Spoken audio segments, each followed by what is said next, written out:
All right. You're good to go. All right, so we're ready to go. Well, thank you very much.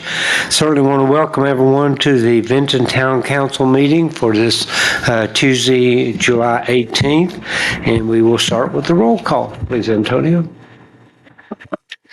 Councilmember Lyles. Here. Councilmember McCarty. Here. Councilmember Mullins. Here. Vice Mayor Stovall. Here. Mayor Gross. Here. Of course, we have a quorum, and I would remind everyone that the guidelines for our meeting is available there at the door, along with the printed agenda. So if you need that, you're certainly welcome to it. First couple items, we'll stand, if you don't mind, for the moment of silence and the Pledge of Allegiance.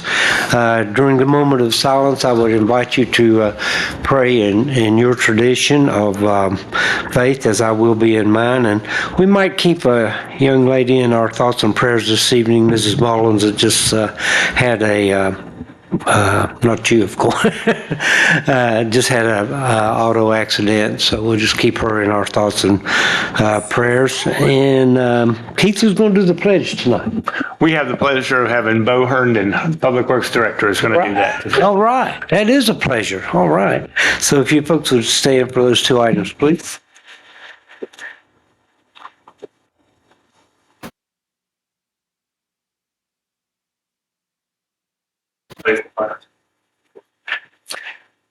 I pledge allegiance to the flag of the United States of America and to the republic for which it stands, one nation, under God, indivisible, with liberty and justice for all.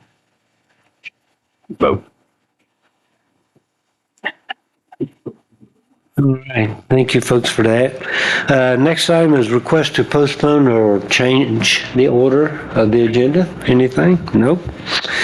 With that, we'll move on to the consent agenda, and tonight it contains the minutes of our regular meeting of June 20th, 2023. Are there any changes or additions? Hearing none, we'll entertain a motion for approval. I'll make a motion to approve. Second. All right, there's a motion by Councilmember Mullins, second by Vice Mayor Stovall. All in favor, please signify by saying aye. Did you do the community events and council activities? I think you skipped one. I'm sorry, what was that? You skipped item C. Community events. Don't be skipping up. Oh, I sure did. Thank you, Antonio. It's just Thank because you there was so no much. words and presentation and all that stuff that he likes to do. So Yeah, that's right. I go by all that stuff. I blew it. Sorry about that. Thank you very much. Extra 5 minutes. All right. Yeah, you get extra time now. Sabrina, go for it, okay? Thank you. Sorry about that. On July the 22nd, the Vinton Chamber mingle starts at 7 p.m. till 10 p.m. Come listen to Glamour, Kitty, and Adrenaline 6. The cost is $7 at the gate. There's food trucks, beverage garden, bring a chair, and no pets. On August the 1st, the Vinton Police Department will host their National Night Out at the Charles Hill Community Center from 6 to 8. And on August the 19th, Lancelot Dog Days of Summer is from 1 to 4 p.m. It's free. There'll be lots of dog vendors there, dog adoption on site. Bring your dog and let them play on the ice, swim in the pool, and much, much more. We also encourage you to visit online the many restaurants and entertainment venues that we have in the community, such as Rosie's, Lancelot, Twin Creeks, Benton Bowling, Defy Gravity, just to name a few. Also, the Benton History Museum, Saturday, August the 5th is the first Saturday event. And then Saturday, August the 26th, they will have their annual yard sale. It starts at 8 a.m. Items and volunteers are still needed. So you can call the Benton Museum to see what you can do to help out. Okay. When did you say the dog days? What was that? What do you call that? Dog Days is August the 19th. Cool. Thank you. All right. Thank you very much. You're welcome. And again, my apologies for skipping over you. So your turn then, ma'am. Okay, thank you. It feels like we hadn't been here forever, so get ready. We're going back for council activities. We're going back to June 22nd. The mayor attended the Roanoke Valley Allegheny Regional Commission meeting. On June 23rd, Vice Mayor Stovall was at the Roanoke Valley Transportation Planning Organization meeting. June 29th, Mayor Gross was at the Economic Development Workshop hosted for the town of Woodstock. And Councilmember Lyles and Vice Mayor Stovall were at Chamber after hours. On July 4th, Mayor Gross made opening remarks at the on the fourth race and also attended the fireworks celebration as well as myself. That was phenomenal as usual. Awesome. July 11th, Mayor Gross attended the Roanoke Regional Partnership Mid-Year Investor Update. On July 12th, council members Mullins and McCarty attended Public Works Committee meeting. And this morning, Mayor Gross, Vice Mayor Stovall, Councilmember McCarty, and myself went on a little field trip over to Pitzer Road to the road reconstruction. That was very informative and Yes. it was very, very interesting. Quite Hard to interesting. describe. It was very interesting. Yes, it was. It was. Okay. Thank you, ma'am, for that update. And again, ladies, I apologize for skipping over you. So we did the consent agenda. I don't see anything for awards. I will mention if there are any comments from citizens or petitions. Now would be a good time for that, although I don't see anyone. So we'll move on to our briefings. And tonight, we are honored to have with us Deputy Chief Lawless, who's going to present our fourth quarter police department report.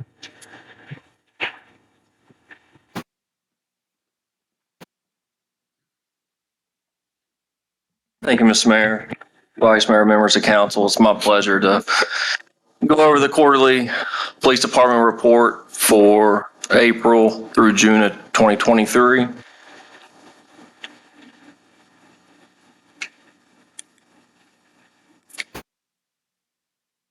There we go. To go over some of the criminal activity statistics, each one of them is broken down by month, April, May, and June. April, for calls for service, we had 1,314. May, we had 1,399. June, we had 1,197. This had a total of calls for service for those 3 months of 3,910. Traffic stops were 262 in April, 341 in May, 233 in June. Total traffic stops for those 3 months are 836. Out of those 836 traffic stops, 540 traffic summonses were issued. Drug cases, we had a total of 17 drug cases. Overall criminal arrest, we had 115. Breaking that down by month, we had 34 for April, 38 for May, 43 for June. DUI arrests, we had a total of 12. April, we had 3. May, we had 6. In June, we had 3.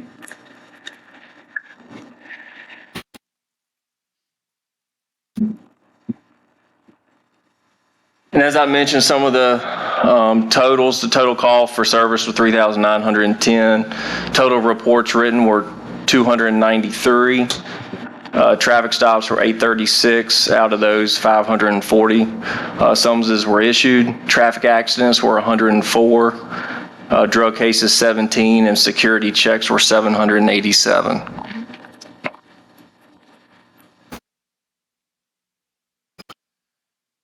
The Criminal Investigations Division, during the fourth quarter, they received 3 new criminal cases. 2 cases are under investigation. 4 cases have been inactive, which also included older cases. 1 case is still pending some lab results. Out of those 3 new criminal cases, 2 search warrants were obtained. 2 arrests have already been made in those cases, and 2 items were sent to the lab. And we also continue to work with ICAC as well as with the Investigations Division.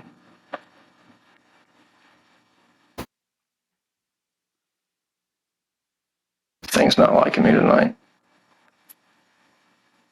There we go. Animal control, I'll hit on a couple of the bigger numbers. Animal ordinance, we had 37. Barking complaints, we had 10. Wildlife, 33. We had 17 cruelty calls. Dog at large, we had 25. We had 19 stray calls. And then out of those, we also had 9 code enforcements. So for the animal control quarterly report total, we had a total of 175 calls.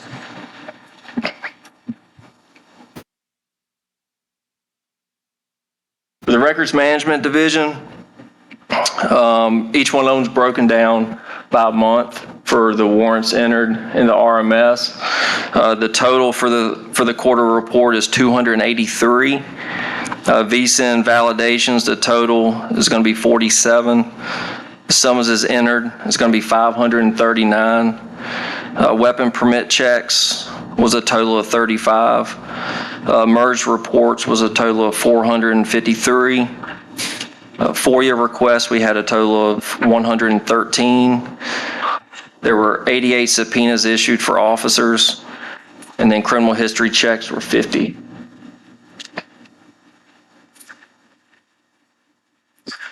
We also had the pleasure of introducing one of our new officers, Officer Andrew Hagee. He actually just got released from field training today, so congratulations to him. He's done an exceptional job. Also made the statement that he would like to finish out his career here, so that means a lot to us. Cool. We couldn't be more pleased with his work ethic, and he seems to be getting along great with everybody. So I have no reservations about him. I think he's going to do fairly well here. Right. Some events in overtime that the police department has been involved with was DMV traffic enforcement, the CTAC program, the awards banquet, Blue Ridge Marathon, the Little Feet Meet, the Murph Challenge, golf tournament, the torch run, and also summer reading kickoff with the kids. A lot of these events is a lot of physical activity involved with them. They're all for a good cause, but this promotes good physical fitness, which relates to good mental wellness, and is also a great team building event and exercises to be involved with. Some of the trainings that the officers have went through is radar instructor, evidence technician school, police background investigations, SWAT school, CIT training, a violent crime conference, and drug interdiction.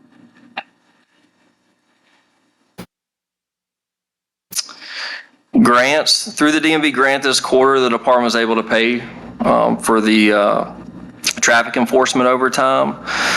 We also were awarded grants. We have not yet had the opportunity to place some of those orders as a grant has just came in. But the law enforcement LE block grant, we received $4,746. The ARPA grant, we received a total of $158,000, which is a whole lot of money for a department our size. And just to really touch on just a few things that we plan to use that grant for, the block grant is going to be used for gym equipment for the patrol officers and PD personnel.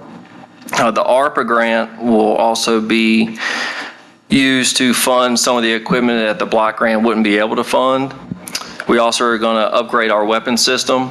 It's usually customary for a police department to upgrade their weapons after 10 years, and that's basically because of the components and the parts of the guns going through training, firearms training, the range and stuff like that. You really want to make sure that, God forbid, that time ever comes where the officers have to use it, that if that time comes, it works properly.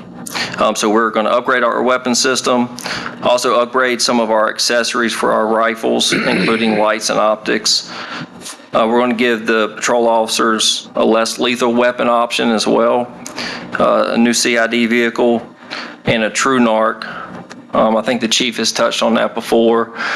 Basically, the True Narc allows the officers to test a substance without actually physically opening up the bag and being possible for them to be susceptible to fentanyl or anything else that could be in it that could harm the officer. And those devices are very expensive, so that grant will at least cover one of those devices. That's just some of the topics that we plan to use that grant for. There's a few others, but I just tried to hit on some of the highlights of that grant. And that concludes the quarterly report for the police department, and I'll be glad to answer any questions that you guys may have. Just one or two. First of all, thank you. It's a great report. We appreciate that very much. And I guess when you said less lethal weapon, that's something you're going to investigate and let us. I'm curious about what that might be. So is that part of the grant that you're going to check it out and let us know? Is that right? Or? Yeah, so what that is basically a shotgun that shoots beanbag rounds. Oh. Okay. So if there ever is in a situation where that can be utilized, we would definitely rather utilize that than involve a lethal weapon. If we can, try to prevent that in any way possible, it just provides another tool for the officers to use to really protect themselves, protect the community, but also protect the person that they're dealing with. Awesome. Great. And one last question I have is, you had a figure there for security checks. Yes, sir. So how would our citizens or businesses qualify for it? I assume that's where you go by and take a look at the place or something. Is that right? Yes, sir. So the officers will do random business checks at night. Citizens can also fill out an application online for if they're going on vacation. For the officers, they can put in the time that they're leaving, the time that they're coming home, as far as what cars should be in the driveway, what lights are going to be left on. They can put all that information on the website. The officers will basically verify that those things are there. If there's a car that's not supposed to be there, they will notify the owner, because the owner will put their information in there so the officers can contact them when they fill out the form. And if they're away for 7, 10 days, or even 30 days, whatever the time frame is, they will make sure that they check that residence on every shift. Awesome. Great service. Council, you have any questions or comments? Good report. Yeah, great job. Thank you. Very good. Thank you, sir. Appreciate it. Thanks, sir. Thank you. Okay, and with that, we'll move to another briefing. The Benton Museum lift update. Mr. Manager. Thank you, Mayor Gross, members of council. At this time, I actually would like to introduce Randy Lehman to present his report for the History Museum. And because I believe he will likely touch on the conversations about the lift, and then I'll add some additional commentary at that time. Okay, thank you, sir. Randy? I'll fill in. It's something different. I believe that, Antonia, that we have copies of both the report and also a few things that I thought it was important that she include, which is a financial summary, which if you look at that, it shows our holdings. It shows the average annual expense and also our annual revenue. That's really can be accepted as part of our budget. The next thing is just a total. This is our fiscal year. We're finally on fiscal year with you guys. And it has all the totals and categories on here. That's probably fairly important. And the last thing, you can see it has this nice graphic that we created is our calendar of events. But now this only goes through the end of the year because we will have a retreat in January to try to establish the rest of our fiscal year. So everyone should have that information. In addition to that, I gave to Antonia a copy of I did not have it available at the time that I prepared the report, but we have a copy of our officers, our staff, and our directors, which provides information on not only their names, but also their emails. We have several new board members that are involved. We're really excited about we have some people that have really been involved in history their whole lives and genealogy, and we brought them on board on recommendation. And they've had one meeting so far, and that one meeting really seems to show that we've got a lot of things going on at the museum over the next year. Okay, first of all, on behalf of all of us, we appreciate what the town has done. Thanks to both the town council and the citizens. I'd like to throw out a particular shout out to, is he back there? Yeah, to Bo and the Public Works people, because they've done over the past year, and even more than the past year, they've picked up and found problems within the museum. They have redone our concrete walks, which were really somewhat of a hazard, especially for anybody who was on in a wheelchair or something of that nature. We are nicely done. We have a new staircase essentially on the opposite side of the gazebo. I want to thank that. This is not in this report other than just a general thanks to what they've done. Other than maybe some cosmetic issues on the inside, I don't think the museum's ever been in better shape as far as the public seeing what we've got. Again, with the effects of the COVID pandemic continuing to fade back into our rearview mirror, we hope to have a great year with obtain greater interest and opportunities to promote our mission, not only through the individual and group tours, but through broadcast, print, and social media.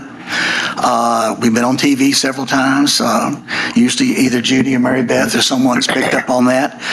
And sometimes it's in concert with, of course, programs that are going on within the town of Vinton, and we try to be a part of that whenever we can. And we aspire to make our hometown more visible and appreciated by non-residents whenever we have the opportunity, mindful that our primary obligation is to serve the town and its citizens. And that's where we concentrate our efforts. We maintain frequent connections with our target group of people that are very interested in history and preservation, which is what we find in the search engines anyway. And our reach and of in-person connections is dependent upon the days that we're opened. And for those who don't know, we're really only available on a monthly basis at the most about 52 hours. And that's not a lot of time. I mean, that's probably about 100 tours, but still, with our limited time and limited staff, and we pretty much have to live with that, with what we've got right now. There are other things that we need to do in order to make ourselves a little bit more visible. Part of that is our co-administration of both the Vinton Memories and the Vinton History Museum Facebook pages, which has added much to our engagement. The former has been, which is the Vinton Memories, is especially fruitful with a reach over the past month of 33,236 views. And actually, I found out something interesting today. On the views, it's 33,236 where they are actually available for someone to look at, but the actual number of people that got to the page was 33,238. I want to know who those two people are. There's two people there that aren't paying attention or not going forward. Right? We'll find out. We'll get somebody to find out. On the History Museum page, it's 4,425. So we were talking about an eightfold difference in what we have with the views. So that's spread out a little bit more generally. But as far as people that actually respond and make comments, the Vinton Museum page drew 855 versus 365. So people are commenting more on the museum page, but they're looking more on the Memories page. Again, someone needs to check that one out. But what it is what people will find is they will look at this thing and they have a stake in it. They'll see something and they say, I remember that. Next thing you know, you got a whole group of friends that are connecting and making comments. So, and you think about that, that's about 25 a day. Roughly 25 a day of people that are actually seeing what they're seeing. They're putting a like on it, or they're putting a smiley face, or they're putting a red face, whatever the case may be, or they're making a comment. And I think that's compared to what we had in the past. I could give you statistics. It's absolutely quite a bit more now than it was before. Okay, we currently have 2,625 followers on the museum page and 4,765 on the Memories page. And these are people that are specifically chosen to have our information provided when they are on Facebook. which I go on to about once a week. That's about it. Over the year, these pages, either one or the other, have posted nearly daily photographs, stories of people, businesses, places, and events which invite a comment and engagement with people that depend on Facebook for at least some of what they're getting in their social connections. Okay, since last we were before the council, our staff and Debbie Adams, hello Debbie, who's always our wonderful help for us, the Vinton Messenger has developed a weekly Vinton history article which highlights one of our acquisitions. It's a single acquisition. Last week, I got my paper over there. Last week was the Baby Ben clock, which I thought was interesting because I have a Big Ben clock that dates from the 30s. The Baby Ben's from the 40s. But normally Judy, and this is our executive director, Judy Cunningham, for those who don't know her. She does 95.8% of those, puts them together. And we had interns also that did some of them. It's turned out to be a great thing. It's in every messenger. If you don't get a messenger, you're missing something. Also, the museum has directly contributed to an expanded article in each issue of the new Vinton, Virginia magazine, which, by the way, we usually have a case or two of those at the museum at any time. If you're looking for one, you can find one right there in the foyer of the museum. We've had several different articles in there, and we're talking about not a little blurb, but we're talking about 2, 3, 4 pages or more with photographs, and we appreciate that opportunity. And lastly, we try to attract and engage town residents with our continued maintenance of the Little Free Library on our front sidewalk. We're now about a year and a half, getting close to 2 years since we started that. Regular distribution, back and forth, people getting books, bringing them back, and donating books.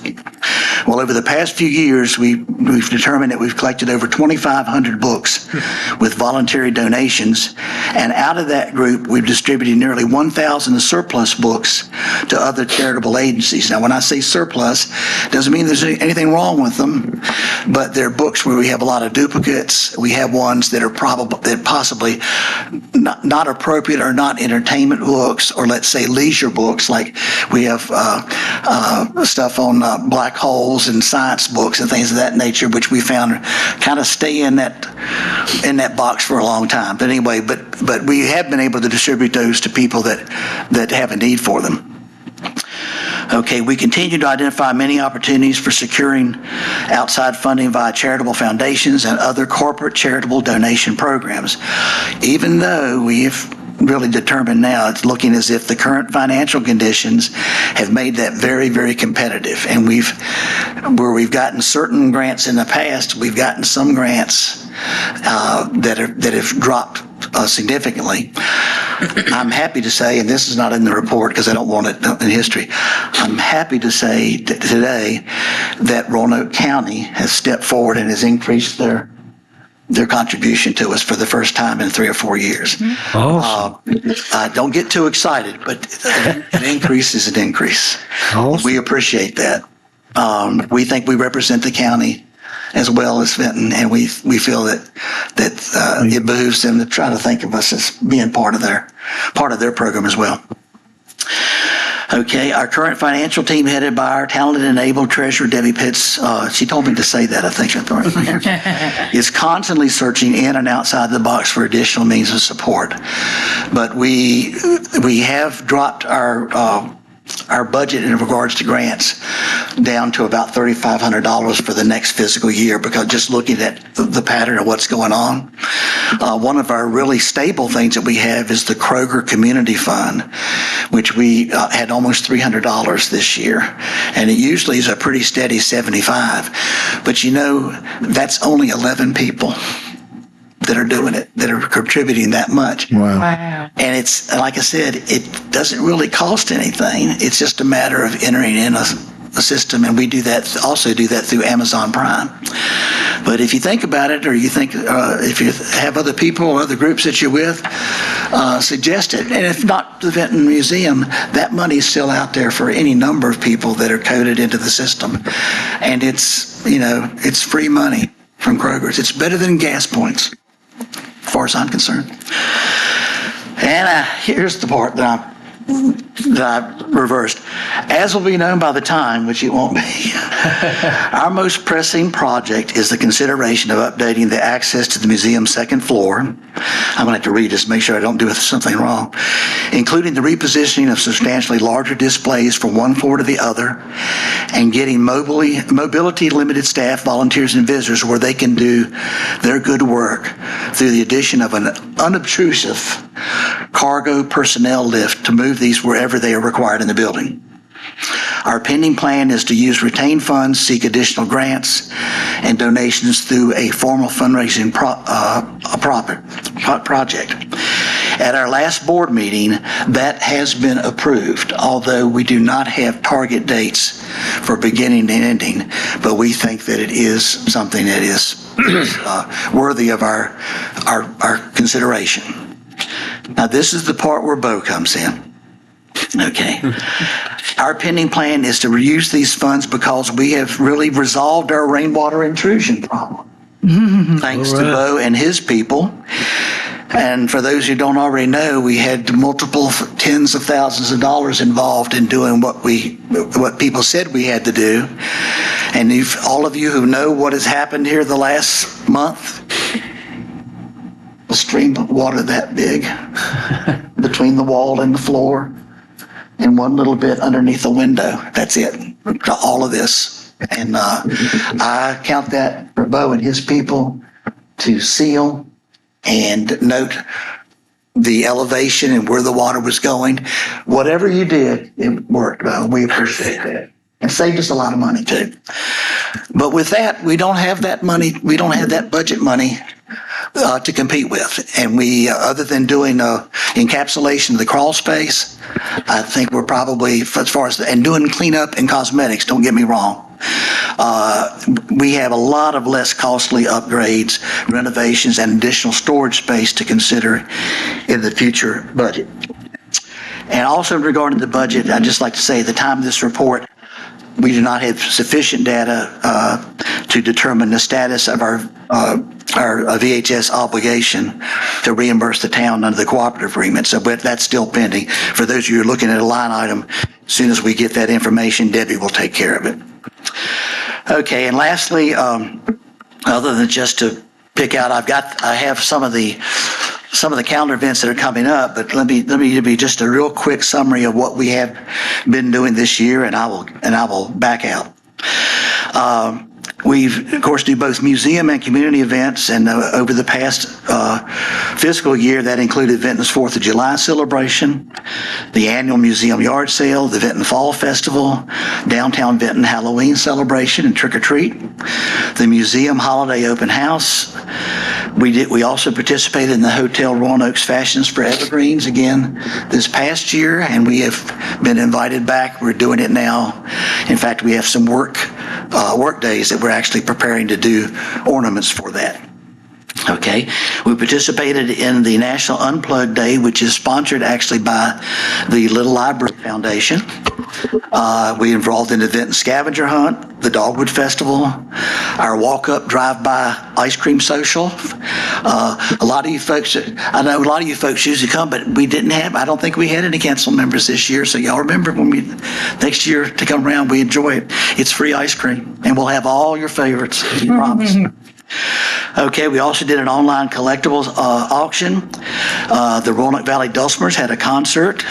And the last two things are really exciting. We hosted local authors Nelson Harris for a citizens intake event where he was scanning for a new book.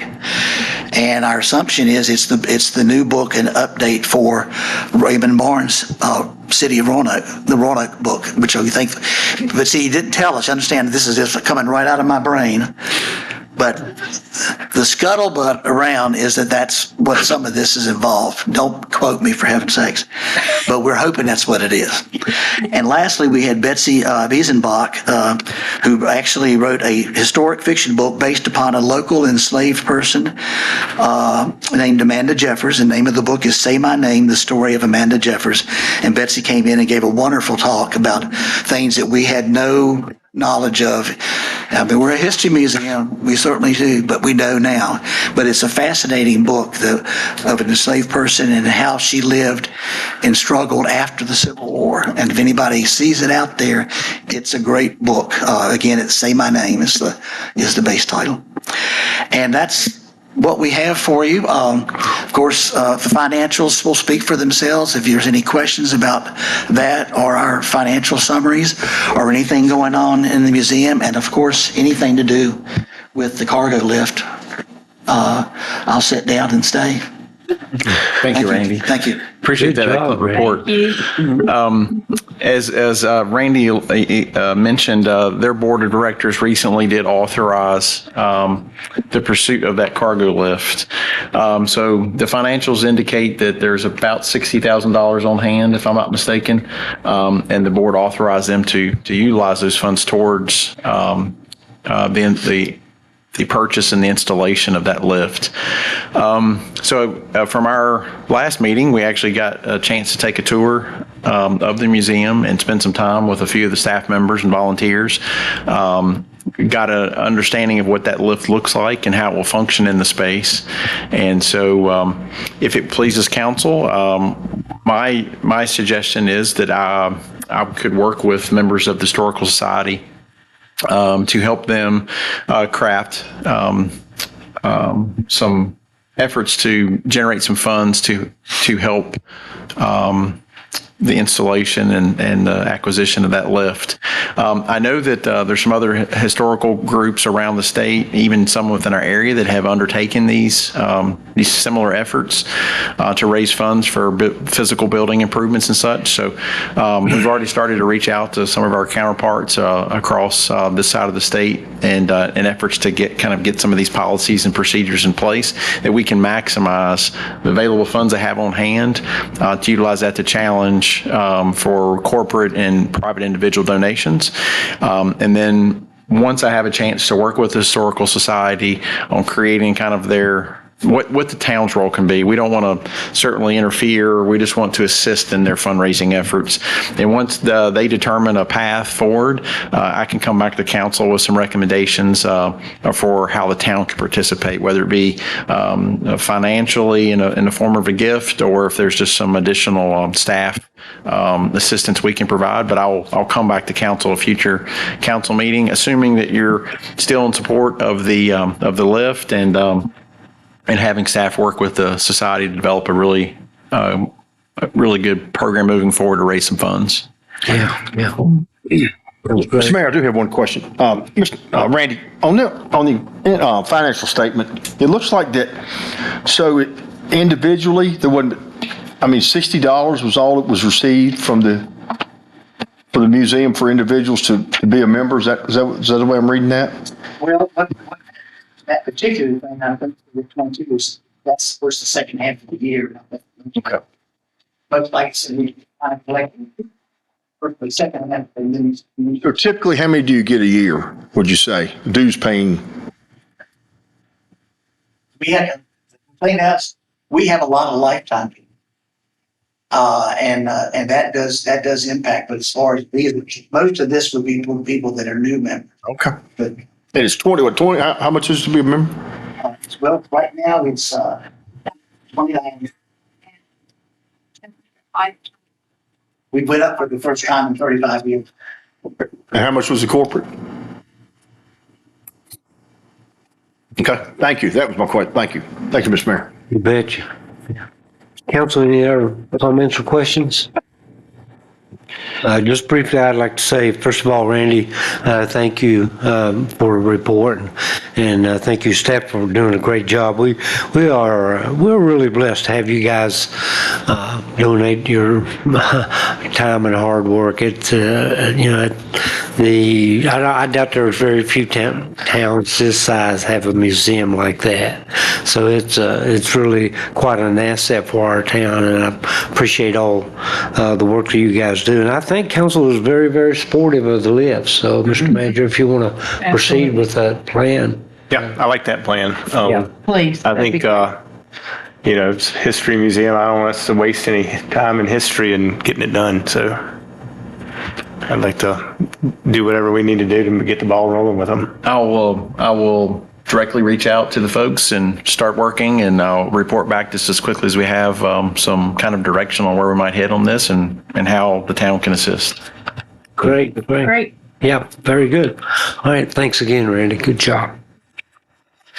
Okay, so our next report, I think, Nathan, are you going to handle that one? That will be the community rating system. And this is something all of our citizens should pay attention to this one, I guess, right? This is important. Exactly. Yeah. Yeah. Good evening, Mr. Mayor, members of council. As Mayor is mentioning, this impacts all citizens because the mantra is where it can rain, it can flood. So the town's been a CRS community for quite some time. Believe we're going on 6 years now, and we're Class 8, which remaining Class 8, we can all citizens who want a flood insurance premium can get a 10% discount if they talk to their insurance agent about getting a premium and they mention that the town has that classification. And part of that, one of the CRS, which stands for Community Rating System, what that means is the town, beyond just the standard National Flood Insurance Program, which are the federal insurance standards that localities that want to have flood insurance or public flood insurance options within their towns. Localities have the option to go above those standards, which the town has chosen to do, and being a part of the CRS program. And so one of those activities is to annually update you all on the hazard mitigation projects or policies that are ongoing in the town. And what we use in the planning office is actually the regional mitigation plan that was adopted by council in 2019. They have listed different hazards and different projects that could be implemented or are implemented on an ongoing basis. So I've highlighted in blue on the chart ones that have been completed or ones that are completed annually, or ones we just call attention to because of relevant projects or relevant changes. So just going through the project updates, one of the projects they've mentioned about all hazards would be to provide a brochure, and specific for flooding, we mail brochures out to every property within the special flood hazard area. The special flood hazard area, what that stands for is within a 100-year flooding event. That is an area where floodwaters would likely occur based on flood maps procured by FEMA. So if your property, even if the boundary touches that flood boundary, we send a brochure to the house to provide more information about flood insurance and preparedness. This is a new update. We previously had a goal of having some form of reverse 911, and Code Red really fulfilled that function. So that would be like pretty much a goal accomplished with the town adopting that system and going forward. And so citizens can now sign up for that program online to get updates on traffic alerts, weather updates. But yeah, it's Code Red. You can sign up, and there's, like I said, you can sign up online, but you can get contacted through email, your phone, text message. That's a good system. Yeah. I like that. It does work well. It does work very well. The generators. So last year I mentioned all the town public buildings now have backup generators, but the reason I highlighted this one is because if you've been over to 3rd Street, the 3rd Street Pump Station project, which is was started by the Town of Vinton Public Works Department and started by the Town of Vinton in terms of the procurement, but it will serve the West Virginia Water Authority as a sewer pump station. There's been generators installed behind the Public Works building, and those have been elevated. So that just draws attention to the fact that the town, in meeting the building code for floodplain standards, those generators are elevated so high because those generators, even during a major flooding event, like a 100-year flooding event, the generator would be well out of the floodplain and still be able to operate, which for something like a pump station, you need that to operate regardless of if it's a major flooding event or not. We continue to participate, as I mentioned, in CRS, and we are intending to maintain our Class 8 status, which gives citizens with flood insurance premiums a 10% discount on their premium. And if you're not in the flood hazard area and you still can get a floodplain or flood insurance premium, that gives you a 5% discount. And just to mention, FEMA has completely overhauled their entire insurance system as of April of this year.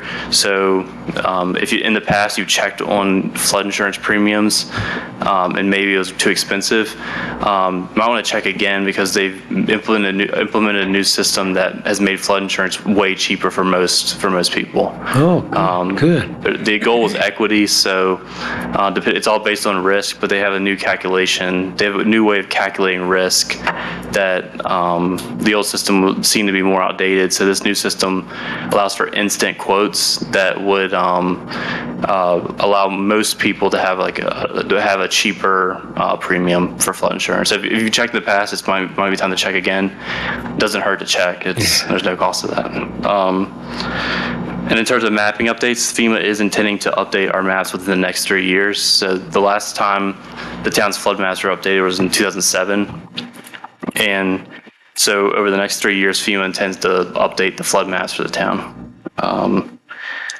And using that flood map inventory and knowing the properties in the past have what would be called repetitive loss, we on a quarterly basis send letters out to properties within an area called the repetitive loss area within the town, just to update them about issues related to like outdoor storage, parking RVs, parking trailers, and just a general letter about flood insurance and the importance of acquiring it and checking with us about building code standards and permitting.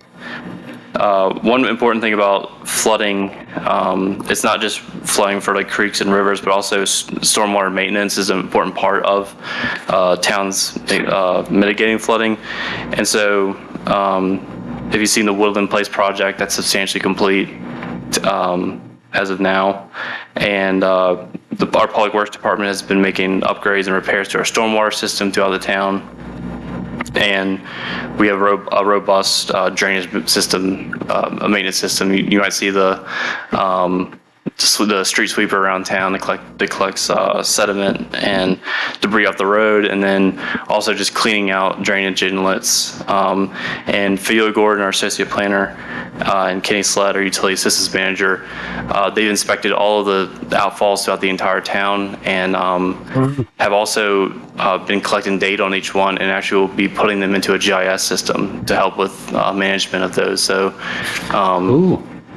we'll have a much more sophisticated way of tracking our outfalls and inspecting them in the future. And with that, the final note would be that the flood gauge that we installed in 2022, it's still running and on Glade Creek, and it'll remain after the Roanoke City stream bank work that will be taking place on Glade Creek on both sides of the stream below the bridge on Gus Nix. So, pending your questions, that's all I have for my presentation. Great report. Appreciate that update, Nathan. Very good. Thanks. You mentioned stormwater.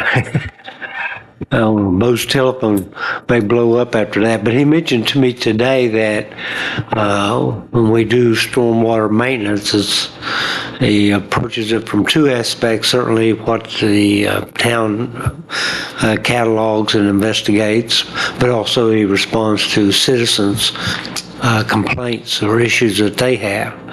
So, I think that's very important. So if our citizens have a particular stormwater issue, it may be something that the town can help with. And I know you appreciate that, Bowie.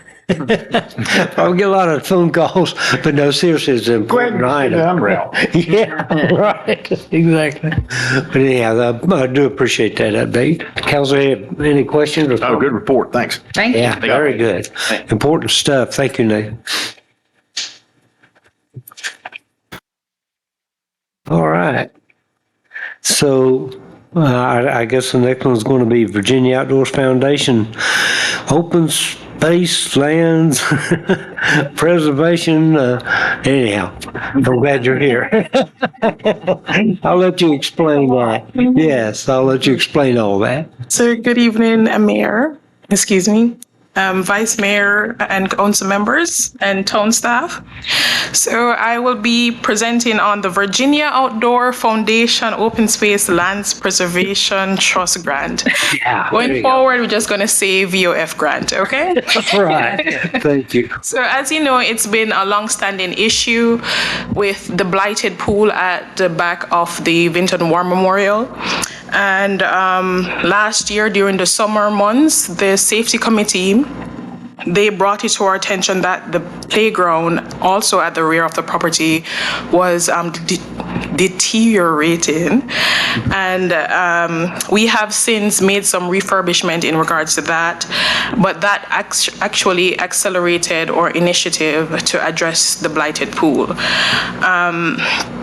In the fiscal year 2022 to 2023, we allocated approximately $125,000 for the closure of the blighted pool.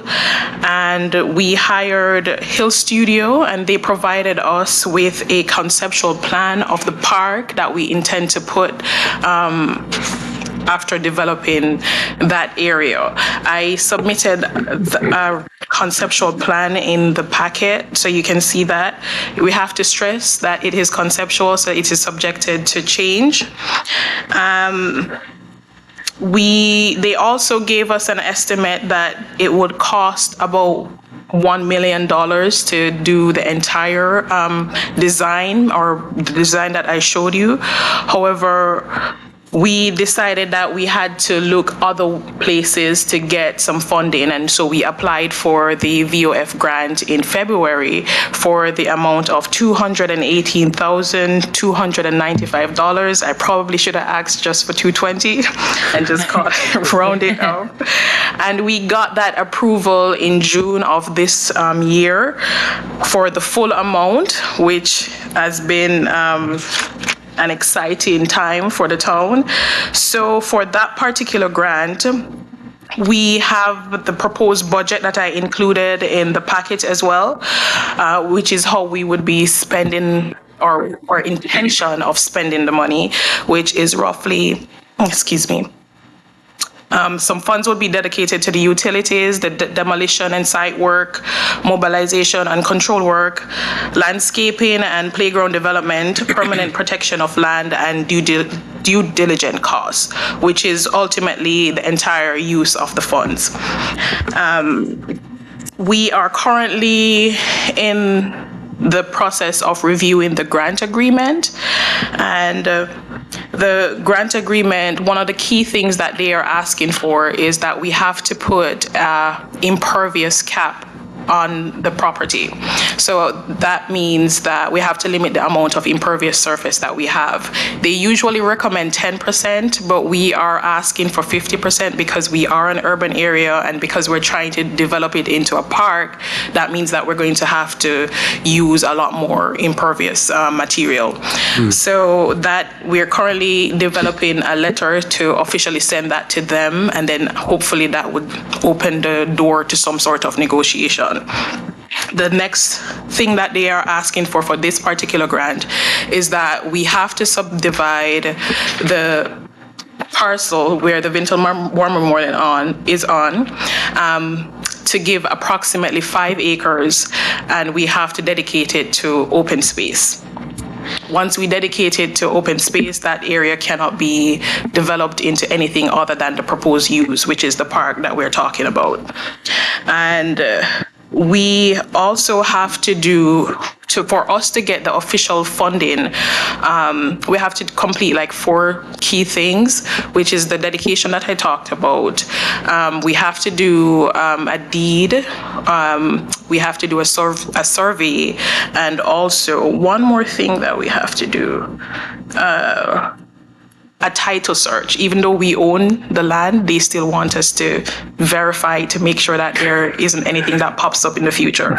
So once we complete those documents and everything is signed, they will automatically give us that $218,295. There is no match that is required for that particular grant. So once they hand it over, we just have to make sure that we update them every 6 months, and we have to make sure that substantial work has been done within the first year, and we have to finish the work by July 7, 2025. So it's like a 2-year purpose.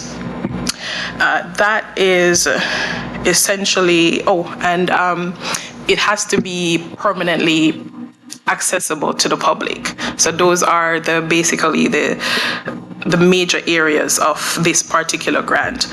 And with that being said, I would like to express gratitude to our Councilmember Lyles and Councilmember McCarthy and their family, because it was mentioned that the video that we submitted, played a major part in us receiving the grant. And also Antonia, she was the videographer and the editor, and we are gonna get to view her work tonight. Hopefully she may have a different career choice. We don't know.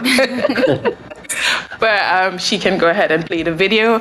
And if you have any questions, maybe we can ask the questions now before we play the video. And Council, questions? No, absolutely no. No questions. It's all good. It's great. Congratulations. I mean, good work.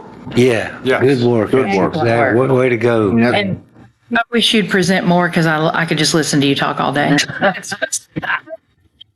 So, When you have $1 million budget, you take that kind of chunk out of it. That's good work. yes. Yeah, that's nice. That's good work. Very good. Well, this is a team effort. One thing that I've seen is that Benton is starting to grow with more foot traffic, more liveliness in the downtown, which promotes economic growth, friends, families, communities really coming together and spending time with each other. That's something I've already seen at my business. Of course, over the last 8 years, we haven't had anything here. So I think it would be great for the young and the old. It's always fun. You look forward to the summer because you got to be with your friends. You could come here, you had snacks, a great place, got to meet people. And I'm so looking forward to this just not being left like it is, but becoming a wonderful place for families to come and make the memories that I have. Now I've been in Benton 52 years, so I feel like I belong, and I hope to see great things with this. I don't have grandchildren, but I'd love to come watch your grandchildren. Exactly, or we could just sit and talk and enjoy each other's company. Exactly, yeah. We have a perfect time in our time here in Benton to rejuvenate this site into something that the kids of the future will enjoy, and also to bring their parents and grandparents to where we can all have those community days and nights again. Especially one with slides. Improvement will definitely be beneficial for all generations, and I can't wait until it's over. FBI is watching. Okay. Wonderful. Good job. Absolutely. Very nice. That's very great nice. stuff right there. Mayor Gross, if I just may make a couple of comments up. First, I want to recognize Fayula and all her hard work on the application. And we just recently met with the Virginia Outdoors Foundation folks to review the grant. They were very complimentary of the application. They can obviously tell that we're passionate about getting this park done. Just a few highlights. I just wanted to kind of emphasize a few things. Our intent is to do a multi-generational park. So while phase one is primarily concentrated around parking and replacement of the playground that's currently at the War Memorial, the eventual plan is to do activities that will serve all of our community, both from young to the older population. So all we've done at this point is create a conceptual plan. We do have a demolition plan, which would include the apron of the existing swimming pool, the demolition of the of the mechanics room, and actually filling the actual pool itself. And so we have funding in place for that, and we have already received bids, and we're efforting to get the permits for the demolition. And so that should get underway within a pretty short time period. So within the next, let's just say within the next month to 6 weeks, we should have some movement up on the site. As I mentioned, phase one is to prep the site for the initial playground and provide some dedicated parking for the site. So we do anticipate this taking several years to build out in completion. Council has been very gracious to provide within our CIP some additional funding. So with what FAO has been able to bring to the table with this grant, what town council's provided, we're well over halfway there to our cost estimate. We'll be putting together some additional details to share with the public about ways that they could comment on some of the concepts that we've provided so far and provide us some feedback.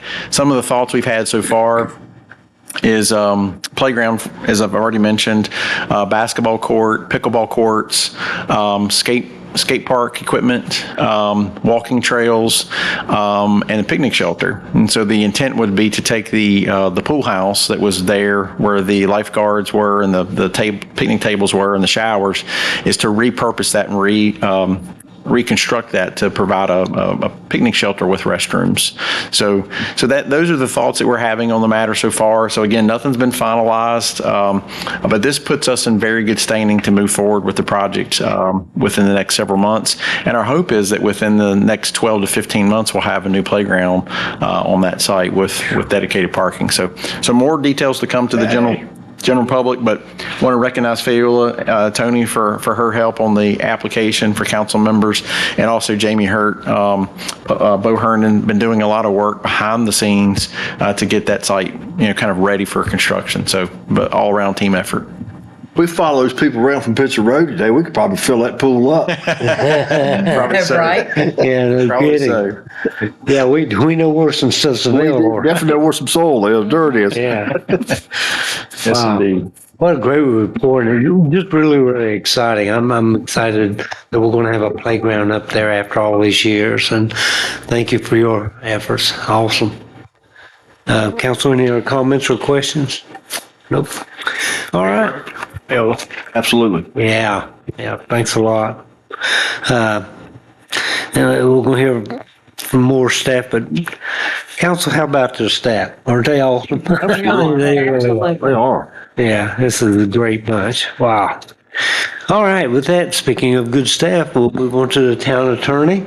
And Jeremy, even though it's not listed, I understand you have an important item for us tonight. Thank you, Mr. Mayor. I know it's a little unorthodox, but I do have one thing I want to bring to your attention and ask you to consider this evening. Okay. You'll recall a couple months ago, the multi-jurisdictional Marcus Alert Program was an agreement, a memorandum of understanding that we signed on to. It allows for 911 dispatchers to receive calls from those in mental health crises and hopefully direct them to counselors or behavioral health specialists rather than to law enforcement unless law enforcement are necessary. It's a means of trying to deal with the situation through professional counselors. Everybody, all the jurisdictions have adopted the agreement and approved it, and it's been in effect since July 1. Roanoke City and Roanoke County have now approached all the member jurisdictions and asked for a minor amendment to the agreement. Currently, it reads as though Roanoke City, Roanoke County, and the sheriffs of Roanoke City and Roanoke County have to assign personnel to the Marcus program. The way it was intended to be drafted was that it was just Roanoke City and Roanoke County, not their sheriffs, who had to assign personnel to the program. So we would like to amend the agreement to remove that requirement. The purpose of the amendment essentially is to alleviate any burden on the Roanoke City Sheriff and the Roanoke County Sheriff to designate specific personnel. Anybody can designate personnel. Vinton can, Salem Sheriff can, Botetourt Sheriff can, but only Roanoke City and Roanoke County, the jurisdictions themselves, will be obligated to. So that is the minor amendment. It doesn't impact Vinton since we don't have I just got the discussion about the amendment came up a couple weeks ago. We just got the amendment today. Since we don't have a meeting August 1, it would be until mid-August when we could approve it. And so that Vinton wasn't the holdup on getting this thing approved by everybody, I asked Mr. Peters and asked if I could go ahead and bring that to you this evening. Again, a minor amendment, and if you're inclined, I would ask that you make a motion and approve a motion to amend, to adopt the First Amendment to the Memorandum of Understanding governing the Marcus Alert Program. Okay. Happy to answer any questions, and I know Deputy Chief Lawless and Mr. Peters know a fair amount about the Marcus Alert Program as well, if you have any questions about that. All right. We did run this by Fabrizio also beforehand, and he certainly had no problem. Mr. Mayor, also move the amendment. Okay, thank you, sir. Second. All right, we have a motion by Vice Mayor Stovall, and a second by Councilman Lyles. Call the roll, please. Councilmember Lyles? Yes. Councilmember McCarty? Yes. Councilmember Mullins? Yes. Vice Mayor Stovall? Yes. Mayor Gross? Yes. Thank you. Thank you, Jeremy, for taking Thank you, care of and I that. appreciate you letting me bring that up at the last minute like that. Absolutely. A couple of things I might mention. I was so glad it was our attorney that had to make a change in the agenda. The good news is your amendment got passed tonight. The bad news is you now officially have competition for cool-looking ties. Yeah, right there. My game, I have to go to work. Looks good, buddy. All right, where are we here? I don't see anything listed for town managers, but did you have some items, Mr. Manager? Just a couple notes, if you don't mind, Sure. Mayor Gross. First of all, I don't want to steal Bo's thunder because I know he's getting ready to do a Public Works Committee report, but I did want to make a couple of items of specific note. The Cleveland Avenue paving has been completed. There may be some questions about the striping. We've currently got the little reflectors out there to delineate the two lanes, but we are working in consultation with Bo, Nathan, in our planning office, and a traffic engineer to design the striping plan. So what we're trying to do is to accomplish, this is a pretty major cut through for the town, but it also is in the middle of a neighborhood. So we want to be able to make this walkable, make it safe for pedestrians, make it safe for our residents who actually park along this corridor. So we're trying to create a striping plan that accommodates on-street parking and actually designates and stripes that on-street parking so that both the vehicles traveling through as well as the residents of there have some understanding of where parking is permitted, where it's not, how the lanes are shifted. Since we have this opportunity, a pretty rare opportunity to completely kind of start over. We want to make sure we're doing this correctly. What this also does is create, where our attempts are to provide some, in the future, some crosswalk accommodations, again, to provide the pedestrians or the neighbors that live in there to cross the street safely in designated crosswalks, and to better define the travel lane so that our effort is to really reduce the speed of the vehicles traveling through the corridor. It's posted, it's signed. It's a fairly wide open right of way. So by defining these travel lanes, they're going to be fairly narrow travel lanes. Traffic engineering studies and all the professionals say that will inherently slow down the vehicles traveling through there because of feeling a little smaller. So I just wanted to let the general public know that the striping is coming. We just want to do our due diligence, and we're actually going to do some test setups up there to put some additional of the reflectors to define that parking, define where the travel lanes will be before we actually go putting the striping on the pavement. So more to come. I also wanted to just highlight that phase 1 of Walnut Avenue, you'll see some activity down there. The contractors are back on site of finishing up the pedestrian ramps that provide the ADA accessibility on the sidewalk navigation. We anticipate that paving to be finished up with our fall paving cycle in August or early September, and that project will be wrapped up. So that's very close. And phase 2, which is Lee Avenue to First Street's moving on very nicely. That project is really moving. So we're really excited to see that and have that corridor enhanced. A lot of people may have noticed that the fire property the demolition has resumed. This past week, they have been removing some debris from the interior of the structure, and they've changed contractors. So there's a new demolition company. It's actually a Vinton business. D.H. Griffin is doing the demolition. We anticipate them actually taking the buildings down starting Monday next week. So there will be some detours. We've been on and off a little bit back and forth with getting equipment really staged and prepped for the actual demolition, but it looks like the demolition will start Monday, and they think it'll take about 4 or 5 days to complete. And I can say that the owner of those properties have substantially moved forward with design for a rebuild, and some town staff will be meeting with their architect on Thursday to review their initial design.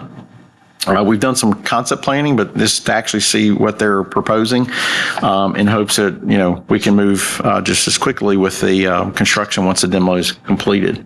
Awesome. I want to thank Bo and Marshall and everyone for participation in the VDOT tour this morning. I know Bo is going to talk about that a little bit, so I don't want to go into great detail, but I think that was very helpful to get to actually see that project on the ground.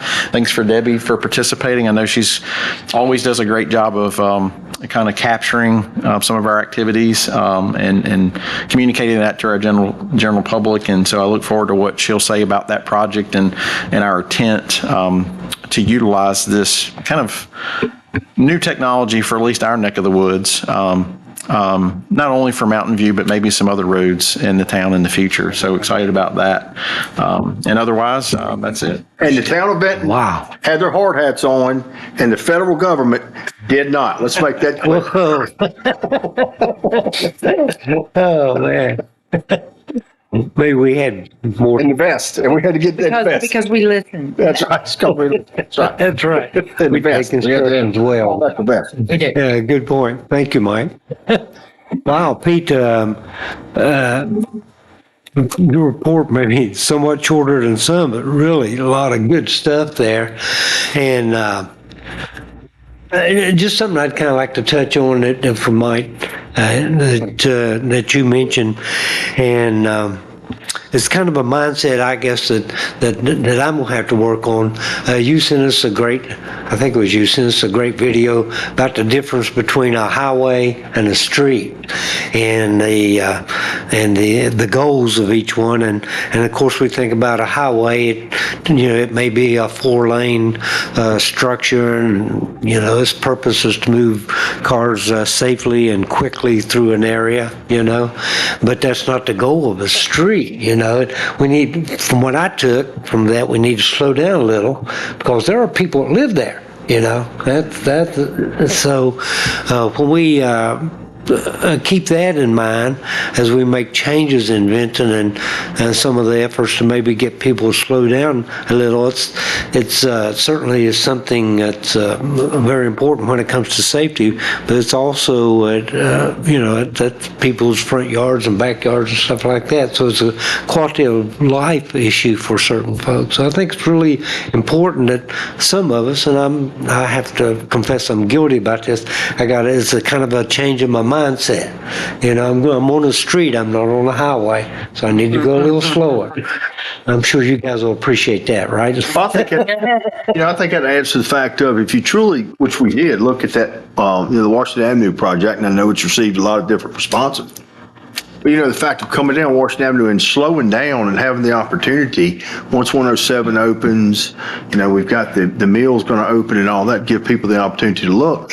And today, I was across the street coming this way. There was 12 people sitting in line on Cleveland Avenue, turning and coming straight. I guess they're passing the lights. Is that what they're doing on Virginia Avenue? I didn't realize there's that many cars coming up Cleveland right here to Pollard. Yeah, sitting right here at the stop sign. It was full of cars. I didn't realize it was that many. So I guess they're just passing the lights. They got to be, I guess, to come this way.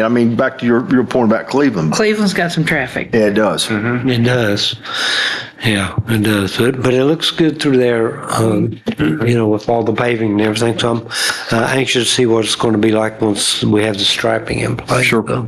Great project for the town. Great project, yeah. Okay, I got us off track there. Sorry about that, folks. All right. Which is a good segue for, Ta-da. Yeah, speaking of projects, it looks like it's your turn. Y'all have mentioned my name and my department enough tonight, so I can leave. Wave and say goodnight. that's right. You guys are everywhere. Job well done. Yeah, good job. Good stuff, definitely. Good evening, Mayor and members of council. We had a Public Works Committee meeting last Wednesday, July the 12th at 9 a.m. at the Public Works office. And just a few things that it was a fairly short meeting, seeing that we was going to do the FDR visit last week, and that did not happen, so we did it this week. So, but we did talk about some important things. Some ongoing projects that we're having on some stormwater, which we talked about a little bit today. They find us. We're not looking for them yet. So we are currently working on a project on Holiday Road, where we are installing 150 foot of 30-inch stormwater pipe in an easement that's going in between two houses. That's currently going on. And then after that project, we should be there about another week or so, 2 weeks. After that project, we're moving to Salon Circle, which is a open ditch channel for stormwater that goes in behind houses that comes out on Kenyon and then goes under Mountain View. That'll be our next big project, in which that's going to probably take us about a month. That's going to be pretty intense. But that's what we got going on stormwater projects. Glow Fiber, I had them call with them today. They are currently working in the Lauderdale area. They're about done, and they have to come back and do some restore work along Meadows Road, and there's a couple other areas. They're backed up, so it's going to happen. It's just they're just trying to get there. Yeah. Hopefully that's be done within the month. Cleveland Avenue, Pete touched on it a little bit. Cleveland Avenue, the water line is completed. The punch list is done. So that whole line through there is functional all the way down Cleveland, from basically Pollard all the way up through Bedford, and then on out towards the apartment complex there towards the end. Yeah. Our paving is done through there. Also, with the striping plan in place, hopefully in the next 2 weeks, we're going to get out there and put the temporary markings out there to give us an indication on how that's going to work and if it's functional or not. Looking forward to that. And then once we get that done, the company that we're looking at doing the striping is a local company, and they can probably get here within 30 days of after us approving and having that marked. So, good. Probably looking maybe mid-fall, I guess, time we get everything done and let's see how it works. Right. Fall paving will start August, September. Along with Walnut, what we're trying to do with that is, with Walnut, part of that intersection right there of Walnut and 8th Street, 50 foot of that's in the right of way of the railroad, so we have to have special flaggers. And they had to go through a permit process, get that approved, and then also once that's done, we have to schedule the flaggers. So once that gets scheduled, that's when we'll probably do our fall paving, so they can do Walnut and then the neighborhood behind Kroger's, and then also Okies right there at Timber Ridge, Spruce, and things like that. And then we got a couple other things that we've talked about paving, so that'll be the farmer's market side parking lot, some alley work, all that'll be done at the same time. Traffic signals, the ones on Washington Bypass, Washington Mountain View, and Gus Nix Pollard here, and then also the intersection of Lee and Pollard, they have been ordered, and looks like a time frame of probably Christmas time that'll be here and installed. And that's all we really talked about. We had the visit today on Pitcher Road for the FDR visit. Was you able to download the video? I found the video. It kind of explains what's going on. It's not exact, but it gives you an idea of kind of what the whole process is. It's a little bit more colorful than me. So I did all the coloring. Good job. You were good this afternoon. Yeah.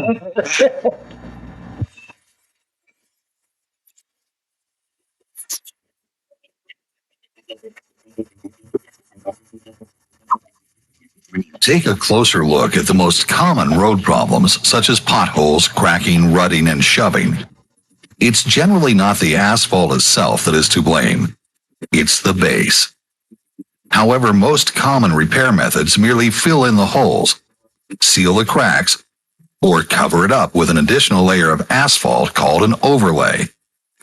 Over time, this accumulation eventually needs to be milled down to make room for yet another overlay. All the while, the real problem of failing or insufficient base is never addressed.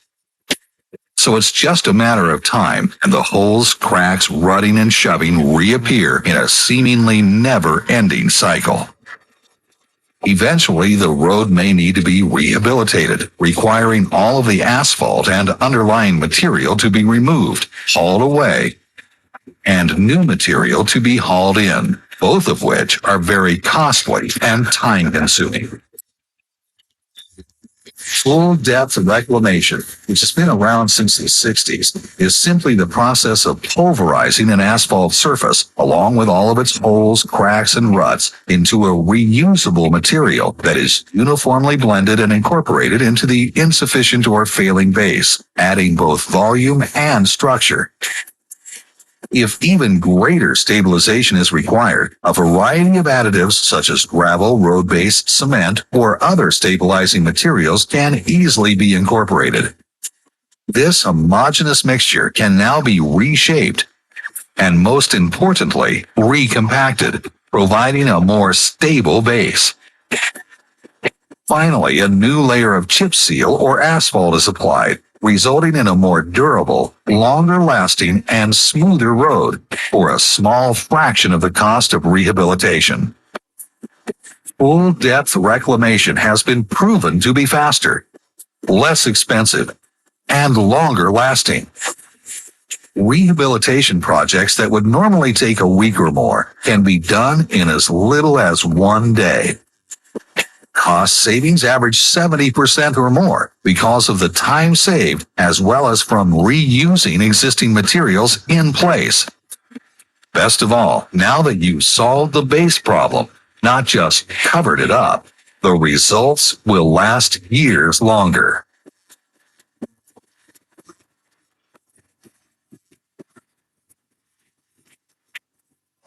Yeah. Great. That's On our great. Facebook page. Yeah. Right, that's Things, me and Mr. Stovall was talking to one of the guys out there that's actually doing the work. I think the biggest cost saving is just the fuel. He told us on average they burn about 30 gallons of fuel an hour. And you seen all the equipment that was out there, and there's a water truck, there's a cement truck, there's a miller, there's a paver, there's 2 rollers, and there's a dump truck that's taking out excess. I mean, and it's always moving. They was on track to do like 10 foot a minute or something like that. It was their goal. They could do up to 20 foot. They go down 8 inches deep. So at 30 gallons an hour, that's a big deal. So, Yeah. So I think it's where their cost savings is, and it's a pretty cool setup. It's like very cool. It's a train, it's just like it's one vehicle after another. Matter of fact, the water truck was hooked to the miller. The milling machine was pushing the water truck. I mean, it's a pretty good operation. I was very impressed. I went out there yesterday just to put my eyes on it, just to try to get a better grip on it, and met with Boxley, the contractor, and he was giving me some, just telling me some things about it. So that project that you've seen today was the 3rd project that's done that way in the state of Virginia. Right. Wow. Incredible. And David said he'd been envisioning this for 15 years. Yeah, said he'd been thinking about it for 15 and I asked him, I said, it's been around for a while, really. And I said, how did it get down here? And it was being done up north, Pennsylvania, Washington, D.C. area. There's a couple different projects similar to it in the Northern Virginia section. And he said this one person just took a chance on it and they liked it. And if you notice, there was, the Highway Commission was out there, VDOT was out there, and it was like that yesterday too. The same amount of people. There was there was a county out there south of Richmond. Their public works department was there today as well. Oh, wow. Working. So I was able to talk to a couple of them guys as well. So everybody's interested in it. Yeah. Seems like it's a pretty good Great. deal. Yeah, absolutely. Quite impressive, yeah. And so is your report too, by the way. You guys are doing a lot, man. Appreciate all the hard work. Any questions? Good job. Thank you. Have a good night. Thank you, sir. Thank you very much. All right. Council, I think it's your turn. I'm going to change this up a little bit. We'll start with you this evening, ma'am. Okay, thank you so much. I just have a shout out to Famous Anthony's. That was my restaurant for the last 2 weeks. And thanks to all of our wonderful staff that we have that always brings us great reports and does good work and makes us look good. Yeah. We thank you for that. Couldn't do it without you. And I didn't ever think that I would be as excited as I was today about paving. Videoing. I know. I need to send you video of the roller because you missed that. Oh, man. Oh, yeah, I did. It was a lot of fun, though. And thank you for taking, I'm a visual person, so that really helped me put it in perspective as what we're doing. And that video was excellent, Bo. Yeah. That's a good video, and if we can share it closer to time, that probably would be good to share on our page. Thank you, ma'am, for that. Would you like to go Well, next? yes, sir. Thank you. And along with that you were saying never got so excited about paving. It was exciting, and the women driving the dump trucks, props to them. That was fantastic. That's the job right there. It was a big truck. In a tight place. Exactly. Yeah. Yeah, she was working it. I'd like to say July 4th was awesome. And I know maybe 7,000 people were there. I love this town. I love our people. I know people come from all over, but let's try to use the trash cans in the future. Please help our guys out. It was noticeably wild, and they cleaned it up in no time. So if everybody could help out in the future with trash cans, using them, they were there. And like Randy said, if you're not getting the Vinton Messenger, you're missing out, because Miss Debbie will have all that information on Pitzer Road and all the History Museum items and everything we need to know right there. And one last thing, remember during COVID, we did the little drive-by birthday party for my neighbor on Colburn? Well, he was 96 this past week, so we didn't get to do a drive-by birthday, but he did have a big birthday this week. Big birthday. Absolutely. That's awesome. Do you have anything for this evening? Not a whole lot. I missed today. This morning I had help last week, but we got it postponed for our event last week, so I just wasn't able to. I guess after the help that I had last week, they wasn't coming back this week, so I had to work it myself. So I missed that, but it sounds really interesting, and it sounds like something that would come in really handy around our town, not just Mountain View Road, but other roads as well. So, really excited about the History Museum, the lift, and all. Can't wait to see that play out. And then speaking of play, really excited about the playground. And I know that all of our younger citizens and older citizens as well, the way that it's called a multi-generational park. So it'll be for everyone. So it's really cool that everyone in the town can go. Yeah. And it's right in the center of town. So, Yeah. that's all I got. Awesome location. And we understand about missing. I know how it is being self-employed. So, yeah. But, appreciate you. Mr. Vice Mayor. Yes, sir. Just to add to the Pitzer Road, I think it shows, there was 30 people out there today. And when we got out, we put a hat on and a vest that didn't have sleeves on it. And the guy walks over to us. And to me, that speaks volumes to the fact of all those people out there, but they've got that people paying that close attention to that project, safety, and of course, that's where we take our vests off to put vests on the sleeves. But, that was, it was just an impressive operation. Like Keith, I do naturally the History Museum. Love to see that lift and take that operation to the next level. Y'all doing. If you look at that budget, y'all doing good work. with not a whole lot. And I do want to take my hat off to the chamber so far on the Mingles. I think they've been really great. I mean, great turnout downtown. I mean, and I've had some great comments about it. And that's all I have. Thank you, Mr. Mayor. Thank you, sir. You mentioned I have just a few things under the mayor section.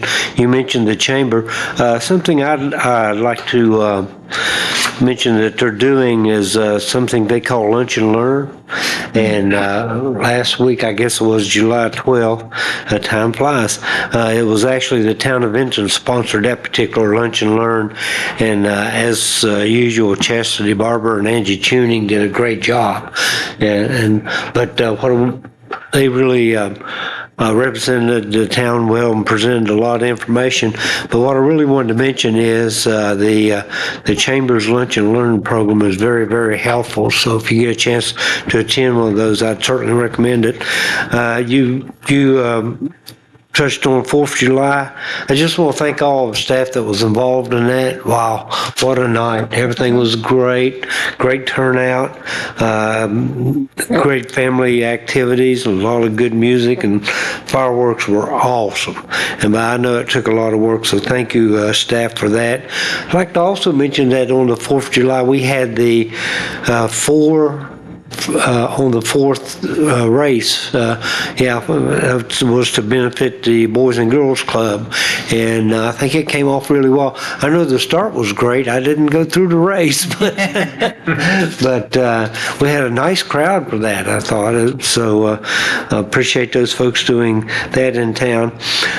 Pete mentioned, I think it was Pete, that the town of Woodstock was here on June 29th, and folks, I think it says something about the town of Vinton and the way things are going when other towns come to visit you and see what you're doing.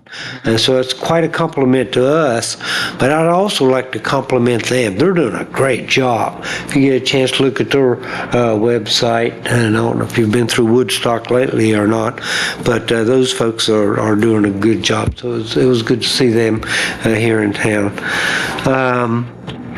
We might keep in mind, keep Cody in our thoughts and prayers this week and next week. I understand he's going through some intense training. I think it's 2 weeks, right? Yeah.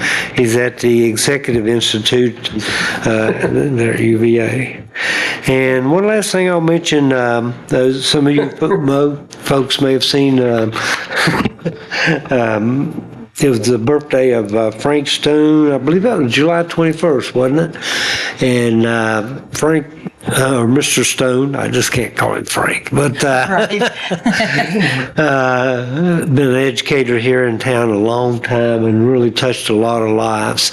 And his perspective and outlook on life is, it's just as bright and as encouraging as any 25-year-old you'd want to meet. Just what a man. And we've been blessed in this town to have him around, that's for sure.